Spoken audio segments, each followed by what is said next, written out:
Hello, this is Heather Talheimer, and welcome to 4 Minute Friday.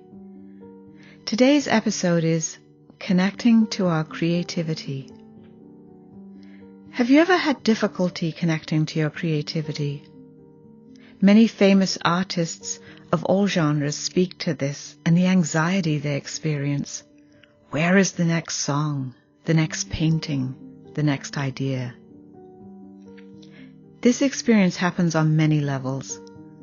For those of you who are regular listeners to 4 Minute Friday, you might have noticed a silence.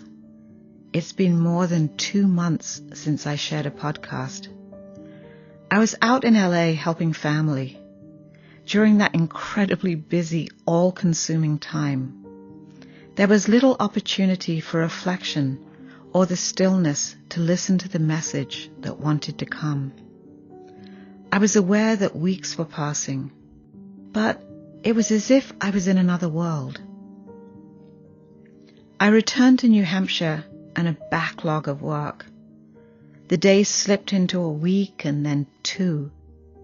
I realized my creativity had slowed to an imperceptible trickle. In the imbalance of doing and being, I had lost touch with my creativity. I intuitively understood that if I was going to reconnect to my creativity, I needed less doing and more time to just be in the present moment. I needed to rebalance myself. I believe we are all born with divine creative consciousness, and our essential being is creative in nature. Our creative power is infinite and searches for an outlet through our lives. But I found myself asking, where is my expression? I had to take a deep dive into my consciousness to reconnect to my creativity. Our consciousness is the mental activity and sensations of which we are aware, as well as our unconscious processes. It is a fusion of thought and internal spaciousness in balance.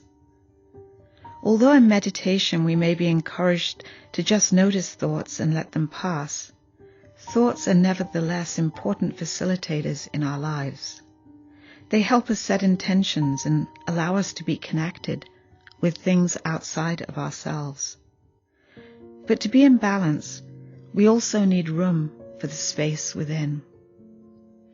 Eckhart Tolle, a well-known spiritual teacher, suggests that we might think of our consciousness like a room. The furniture in the room represents thoughts, but there must also be space around the furniture. The beauty of the room is in the balance of the furniture and space. I'm fortunate to have a beautiful living room with a cathedral ceiling. There is so much space, which creates a sense of flow and expansion that creativity just seems to pour through.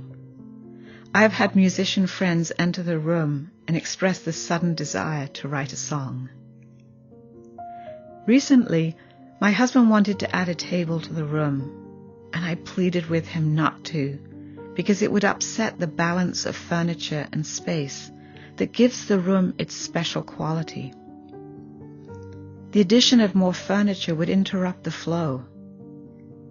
It caused me to reflect on the internal room within my mind. I realized that in being so busy and in the constant doing over the last couple of months, I had become out of balance and lost touch with the space between my thoughts through which creativity can flow. In the busyness of your own day-to-day life, you may find it helpful to step back from the doing so that your deepest essential self, the place from which your unique creativity flows, can emerge unencumbered by concepts. Like me, if you're feeling disconnected from your muse, take time to observe your consciousness and seek a balance between thoughts and spaciousness, between doing and being, so there is room for your creative energies to naturally emerge and express themselves. Thank you for listening today. Happy to be back and wishing you a wholehearted week.